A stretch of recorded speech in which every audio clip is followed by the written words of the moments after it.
Welcome to the Miscellaneous Film Festival, the podcast for curiously curated films. My name is Jason, and with me today is Josh Zagoren, the creator of Chad the Bird. What? Comedian, writer, voiceover actor, puppeteer, and one of the most brilliant shows on YouTube. If you can catch clips of Chad the Bird, it's fucking awesome. Josh, I'll take that. How you doing, man? It's a beautiful, balmy 90 in Chicago right now. I've been actually dying for a while to come to Chicago just to try Malort. After I saw your piece on Malort on Chat with Chad the Bird. I have to support them because they support me. They sponsor us on the Birdcast. Do they really? They do, and it's a badge of honor to have them. But having been around enough shows in Chicago where it's just like, yeah, this is what we're doing. We're shooting, and it's like I am now in a space where I don't hate it. Cool. And I feel like I'm doing it a disservice by saying I don't hate it, because that's like their marketing vibe. Right. It's like, no, you're supposed to hate it. I'm like, but I don't anymore. It tastes like some kind of weird Christmas taste to me now. It tastes like the holidays. Didn't you say their byline is something like the second drink is better? There's so many. They have so many good taglines. My favorite one that they have is "Tonight's the night you fight your dad." Was that real? Oh yeah. Oh my goodness. The original 60s ads. They gave me a poster. I have it around here somewhere. I'd pull it out, but it's going to be in the library back there.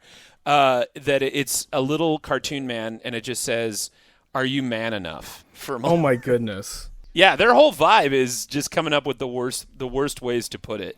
If you follow them on Instagram, and you should, because they're whoever's running their memes is fantastic. Okay. It's always something awful. In fact, while we're talking, I will look one up and just... Oh, wait, here it is. It just says, "Lock the fuck in." What? Yeah, this is their official... Oh, I love them. I love these guys. They're so crazy. Oh, my goodness. I love them to death. Yeah. All right, so you were asking me, Chad the Bird. Chad the Bird. What can I tell you? What do you need to know? How would you describe it? Because when I was reading reviews of it, it calls it like an op-ed piece done with a puppet bird. Yeah. I think it's one of the most intelligent comedy pieces I've seen, and I want to compliment you not just about how funny it is, but how sharp the writing is and insightful. Thank you. I was listening to a lot of your pieces on YouTube. Everyone should check them out. And it reminds me of the show QI from the BBC. Oh, nice pull. Or that that old show that was on PBS, Connections. Connections, yeah. Finding seemingly disparate things that when you put them together, you had a recent piece that Chad the Bird did. I mean, it was funny, but it had me riveted the whole time about time zones, all the different time zones that have existed. And then taking that and extrapolating it to, should we ever have a station on the moon, how would the moon decide its time zones? Oh, yeah, because the report that I did that week was about how they were setting up to, this was in 2023, I think, 24, somewhere in there. And it was about how we're going to set up, because we're going to be starting to land on the moon and set up research stations up there like we do in Antarctica. Because that's really fucking necessary. Right now. Nothing happening 100%. on Nothing's Earth. happening down here. Yeah. It's cool. You guys just have money. You guys have fun. Send the rich to space. Oh, we have no money.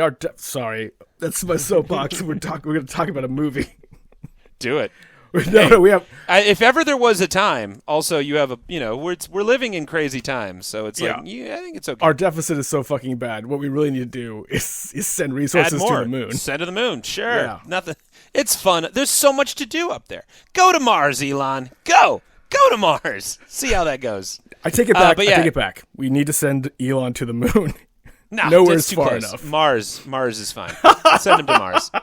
He wants to go so bad. It's like, go ahead. It's like a toddler constantly complaining, and you're like, just go. Can we send the orange president to the red planet? I think that would solve a lot of problems. And it's color coordinated.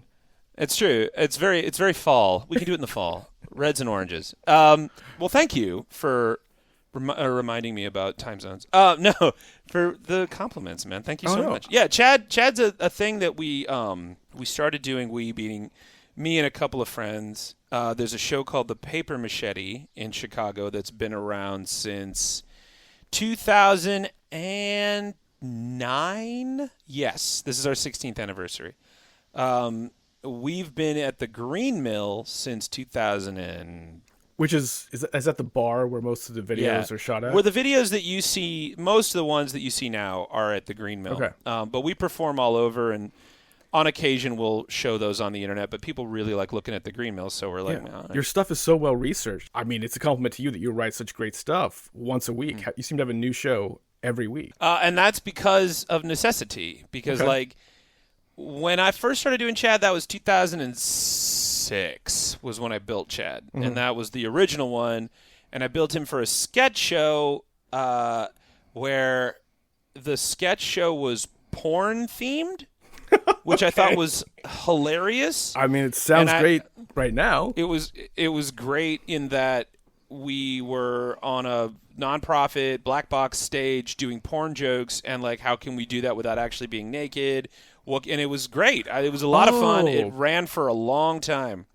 And it was a really smart concept where it was like, we're going to make fun of porn, the industry, the history, but we're going to do it with sketches. And they asked me to write a sketch about, the whole concept was what happens during sex, the first time you have sex. Mm-hmm. And it's like all the things that go wrong and all that. And I like, being a kid from the 90s, I was like, oh, what if it's a person and a puppet? And the joke is that they've never, this is their first time. Yeah. And like everything that goes wrong with normal people goes wrong, but with a puppet. And so like things fall apart. There's a silly string gag at the end that's super inappropriate and goes on for way too long. And that was Chad.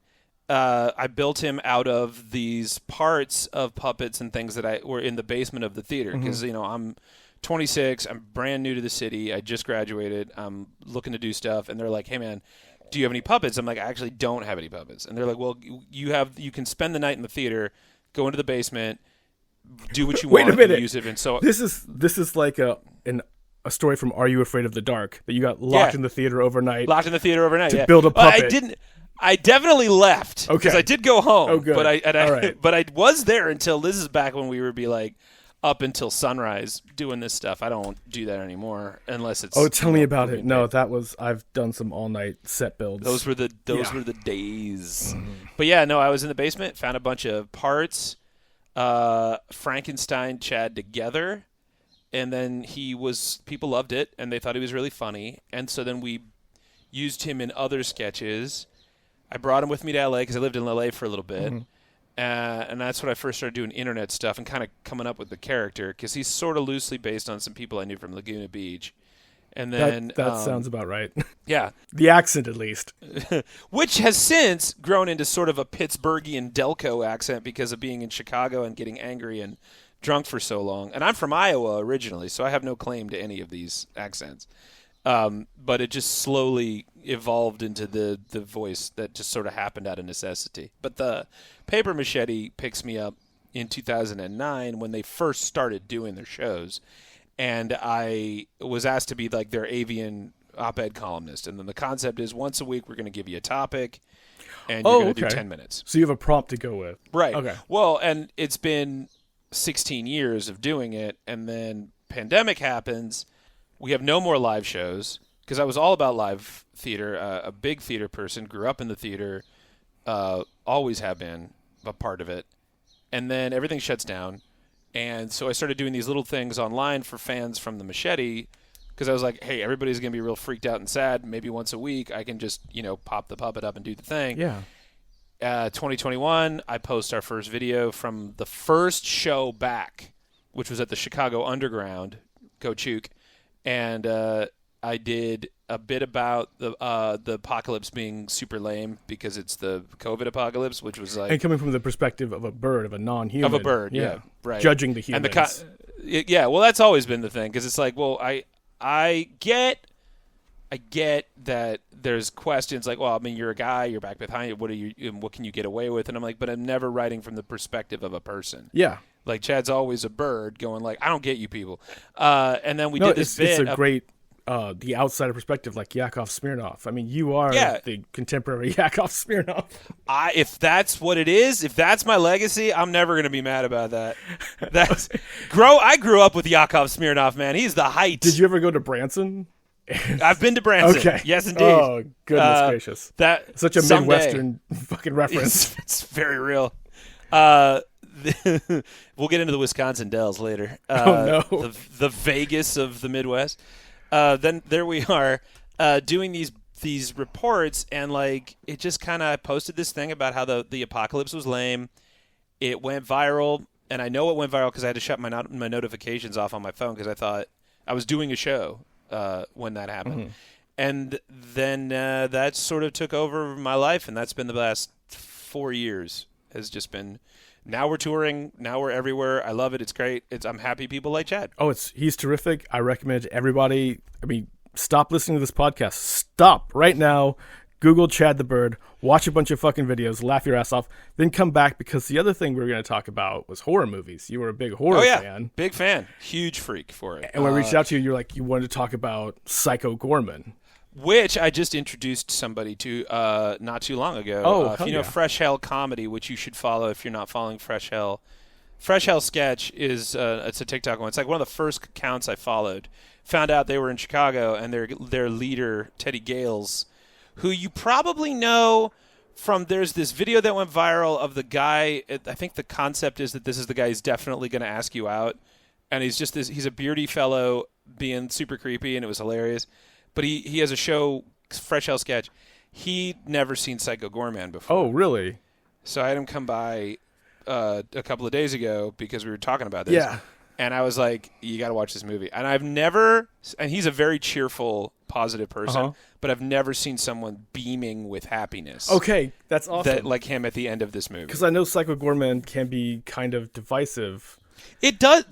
My other pal who was there, whose name I will not mention because he didn't like it, and I don't want to shame him, was like sitting there the whole time, like going, "I don't get it." And I'm like, "Clearly, you don't." There's nothing not to get. There's nothing not to get. It's one of the most obvious. It has almost no subtext. I was watching a couple times. What is like the deeper meaning here? And none. There's a lot of craft in the story. There's especially a lot of craft. The director. Steve Kostanski, man, is also a special effects artist and does prosthetics. Yep. He did The Void. Was one of the movies he did. I watched The Void ahead of this. If you talk to Steven, he himself has said in interviews, going from The Void to Psycho Goreman was a big stretch for him artistically because they were so very different. And he found that where The Void had gotten some popularity, some acclaim, fans of that movie were like, oh, what's Steven Kostanski going to do next? And when Psycho Goreman came out, they were like, what the fuck is this? This is nothing like The Void. Yeah. Well, and if you'd ever seen his previous, I guess it's not a short. It's a full length. Manborg. No, this is an extension of the Manborg kind of style. Right. That's more and it was parody of because that came out before The Void, I think. It did. It was 2011. And so like. He was always in that vein of like that Kung Fury, self-aware experience, right? Also, stop listening to this podcast and go watch Kung Fury because it's one. They keep threatening a sequel. No, it's coming, and I'm like, it. They leaked. I'll believe it when I see it. They leaked a teaser trailer, and I don't believe any of those trailers because it's just like Grindhouse when they made movies that looked too good to be true, and it took them like 10 years before Eli Roth made Thanksgiving. That I was like, come on, guys, just do them. Do all of them. Do Werewolf Women of the SS. Come on, let's go. My fear is that the teaser trailer that came out for Kung Fury is the whole thing. That's what I'm thinking. And it would be. And I want that great. to be true. I had a great time watching it, but I would be disappointed if they said, no, we lied. There's nothing more. There's nothing there. Because that's like, there's so many famous people in that trailer that I'm like, there's no way you guys got them for more than an hour to do this. Right. But maybe. I don't know. I hope so. Here's hoping. But like, I think like, because then I saw Frankie Frico. Yeah. Which is the one that Kostanski It's his newest made one after Psycho Goreman. Yeah. It's fun. It's not as fun as Psycho Goreman, but it's good. It's fun. Let's talk about Psycho Goreman. Psycho Goreman. Let's talk about Psycho Goreman. Is definitely like a Nickelodeon after-school special kind of thing. Yes. Where stylistically it's a cross between Hellraiser or Rawhead Rex and something like E.T. or Power Rangers. That's so real. Oh man, because there are like full-on Power Ranger style fights in this movie. Well, you want to tell folks what the premise of the movie is? Can we? Is that even possible? It's so simple. It's really simple. It's true. Two children befriend an interdimensional demon lord and hijinks ensue. Yes. They find a magic gem that can give them the power to control him. Well, give the worst of the two of them the power to control them. Yes, it's a brother and a sister. Yeah, and the sister's a jerk, and it's awesome. She's great. Mimi is the heckin' best. She's the heckin' But best. she is like... Frig off, like man. the Frig off. 11-year-old girl version of Miss Piggy. Everything is about her. Okay, so when I first saw this film, this was, I think it was 2021. I can't remember. It doesn't matter. We can look it up or don't. When we first saw it, it made Chad's best of the year list, but it was a year after it had come out. So it's probably 2021, 2022, somewhere in there. And it was a night, it was like, I feel like we were in lockdown when we saw it, but I could be wrong. And everybody in the building that I lived in at the time came over because I was like, guys, we have to watch this movie. Yes, this is definitely a party kind of movie. And I made everybody come over. We watched Manborg to get everybody in the mood because I'm like, you have to kind of be ready for the vibe of this movie. Excellent. And then, screaming with laughter because it's just such a good, dumb Zucker Brothers-esque comedy, but just like not as Warner Brothers as they are. It's more sinister and cynical than that. It doesn't hold back. Like, it's an R-rated movie, like masquerading as what would be a PG or PG-13 movie like Goonies. It's or like something. if like a Ren and Stimpy cartoon. It's got that level of like cynicism in it, and like nihilism, but with like giant rubber goofy creatures. Because that's the other thing. Like we said, Steven Kostanski also works as a prosthetics artist and special effects artist, and he had so much freedom with this. This movie is basically what you get to see when an artist has a green light for everything. When he has backers, when no one's stopping. We want to see what your vision and want you to do whatever. Right. So he fills the movie with a mishmash menagerie of creatures and special effects monsters. Everything from a guy who seems to be a robot with a brain skull puppet in a jar, another monster that seems to be a big bucket full of He's a bucket dead full bodies. of guts. He's a bucket of guts. Yeah, there's no. The fun thing about it is the variety of all these different characters because there's no consistency. It's the cantina from New Hope. Star Wars, yeah. It's like that. It's like if a horror sci-fi action figure company, like He-Man, but with like fully aware of how goofy they are. Where they were just like, we're going to make a whole variety of toys, whatever we want to do, and then we'll work toys. them into the story later. They don't have to make sense, and it makes so much sense. Like there isn't an ounce of this movie where I was like, wait, I don't understand what's happening. Like I got it all the way. Like they give you so much runway with this movie. It opens with a crawl. It ends with a rap recap. It is a typical 90s. It's like the Addams Family or something. Just perfect. There's a whole documentary sidebar that we've been trying to do with Chad about the rap recap and about like tracing it back to like Ready for Freddy from like Nightmare 3 or 4, I think it is. It's Jazzy Jeff and Fresh Prince, which is hilarious because people forget when you listen to that song, it's Will Smith doing that, which is awesome. Part of the Miscellaneous Film Festival podcast is the joy I have in making lists and making compilations of movies with very specific criteria. The most rare thing, and one is the post credits rap. So I've got a list of all kinds of movies. Send it my way. Send it my way. I'm a freak for Maniac Cop 2 is on there. Nice. I've got right now. I mean, I've got your typical ones. I got Ready for Freddy. I've got Nightmare on My Street. Sorry, it's Nightmare on My Street is DJ Jazzy Jeff and Will Smith. Ready for Freddy is Fat Boys, isn't it? And then it is the Fat Boys. And then I've got on there Bobby Brown, Ghostbusters 2. And what else do I have? Monster Squad. I have the Monster Squad one on there. Oh, no, that's right. Well, and then, you gotta have MC Hammer. MC Hammer. Well, yeah. Addams Family. And then Teenage Mutant Ninja Turtles. Yep. And then I've got my Pride and Joy is... Wait, hang on. Where is it? Where are you? I want to make sure I have these all right because I'm so proud of this list. Okay. Monster Squad. This is where are you? a great bonding moment. Another fucking nerd who's like, look at my list. That's it.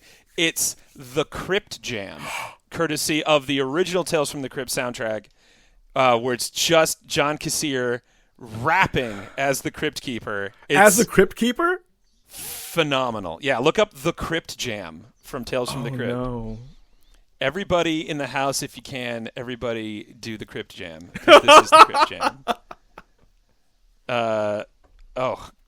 Only the best of fiends can come. We'll have skeletons of fun. Come on, man. I like it.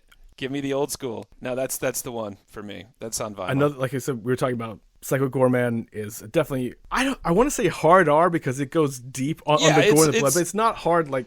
No, it's not. It's cartoon violence. Cartoon violence. It's just the most ghastly of cartoon. Yeah. There's a lot of ripping body parts and a lot of goo and a lot of guts and like genuinely disturbing kills, but my favorite, not in a way that is inaccessible. Like if you're like, I get it, it's rubbery, it's dumb, it's not that bad. It is. It's not Hellraiser meets Warner Brothers. My favorite kill that happens more than once is Psycho Goreman's belief is that the best way to die is a warrior's death. Warrior's death. And a warrior's death is where you are eaten by the person who defeated you, and he himself can unlock his jaw that opens up like a giant umbrella. Like a cobra. Oh, it's awful. And can absorb whole people at once into his I do love how jaw. every one of the aliens that he fights, when he's just like, I'll give you a warrior's death, it's just like, oh, shit, no, not that. It's important to him. No one else wants it. No one else wants it. Painful and disgusting. It's awful to see. But yeah, the lore in that movie is like an episode of He-Man from the 80s where everything is just out there. Mm-hmm. It's like, nah, man, we're the Jaximals, and we're from the planet of Braxol. And you're like, okay, sure, fine. What are we doing? Who's the queen? Cool. And this is before Rick and Morty was doing stuff like that. Yeah, like Rick and Morty is the more... I guess it's more cynical. I keep using the word cynicism because there's a darkness, there's a nihilism to like Psycho Goreman, but it's still fun. Rick and Morty just isn't fun. It's sad. Not. Rick and Morty is toxic and tragic. The grace of Psycho Goreman is it's about the fun of the monsters. It's about getting to see as many monsters. Actually, an overabundance of monsters in one movie.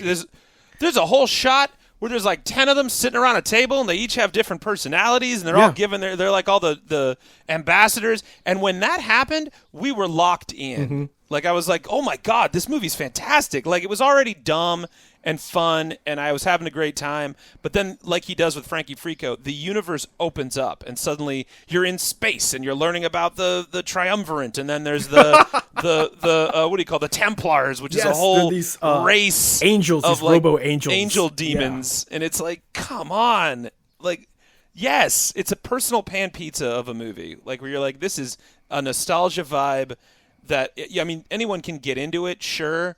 But for an 80s kid like me, growing up with, like, you know, Nicktoons and Saturday morning cartoons like they used to do, this is that in live-action form.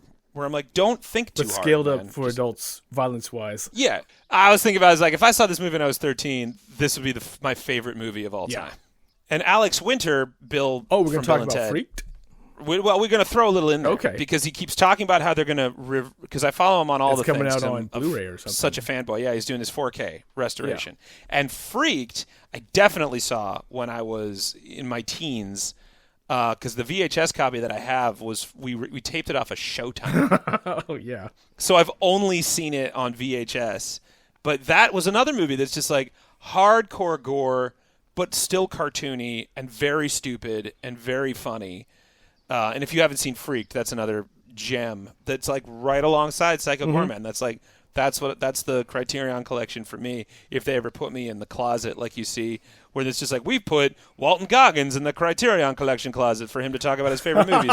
I'm gonna ruin everybody's day because I'm gonna be like, let's see, Freaked, Freddy got fingered, Psycho Goreman, like.